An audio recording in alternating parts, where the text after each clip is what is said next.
हथियारी नक्सल तो गए, लेकिन दिमागी नक्सल, ये दिमागी नक्सल मौके की तलाश में है, हिंसा अराजकता के वो रास्ते खोज रहे हैं, समाज को गलत राह पर घसीटने के लिए भांति भांति के दांव कर रहे हैं। इन दिमागी नक्सलियों को पहचानना होगा, इन दिमागी नक्सलियों को आइसोलेट करना होगा। नमस्कार। आजादी की 80वीं सालगिरह के मौके पर देश को लाल किले की प्राचीर से प्रधानमंत्री ने एक नया शब्द दिया है, दिमागी नक्सल। सवाल यह है कि आखिरकार ये दिमागी नक्सल कौन है, बंदूक उठाने वाले या फिर सवाल पूछने वाले। 15 अगस्त को लाल किले से प्रधानमंत्री मोदी ने कहा है कि देश को अब दिमागी नक्सलियों को पहचानना होगा और उन्हें समाज से अलग थलग करना होगा। लेकिन यहीं से असली सवाल शुरू होता है, क्योंकि पिछले कुछ सालों में हमने एक शब्द बहुत सुना है, अर्बन नक्सल।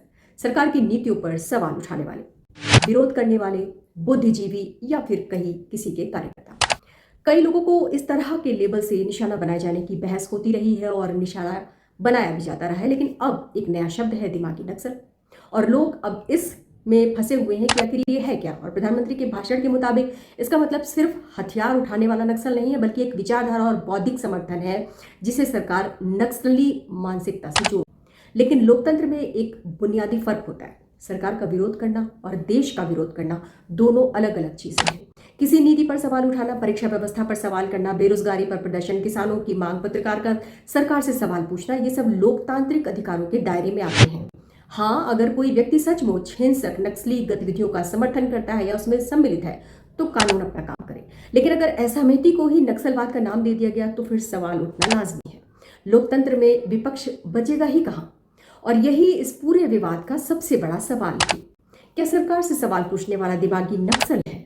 अगर नहीं तो फिर इस शब्द की स्पष्ट सीमा क्या होनी चाहिए, किसे कहा जाएगा, किस आधार पर कहा जाएगा, और सबसे जरूरी, क्या किसी नागरिक को सिर्फ उसकी विचारधारा या सरकार की आलोचना के कारण समाज से अलग थलग करना एक लोकतांत्रिक तरीका रहेगा? क्योंकि लोकतंत्र में सरकारें आती जाती रहती हैं, लेकिन सवाल पूछने का अधिकार जनता का है। आपको क्या लगता है, दिमागी नक्सल देश की सुरक्षा से जुड़ा जरूरी शब्द है या फिर असहमति पर बहस को और तीखा करने वाला एक नया तमगा? कमेंट में सुरक्षा या फिर असहमति लिखकर अपनी राय जरूर दें, और ऐसे ही फैक्ट पॉलिटिकल एनालिसिस के लिए चैनल को सब्सक्राइब जरूर कीजिए। अपना ख्याल रखिए, सुरक्षित रहिए। कल एक नए वीडियो के साथ आपसे मुलाकात होगी, तब तक के लिए जय हिंद।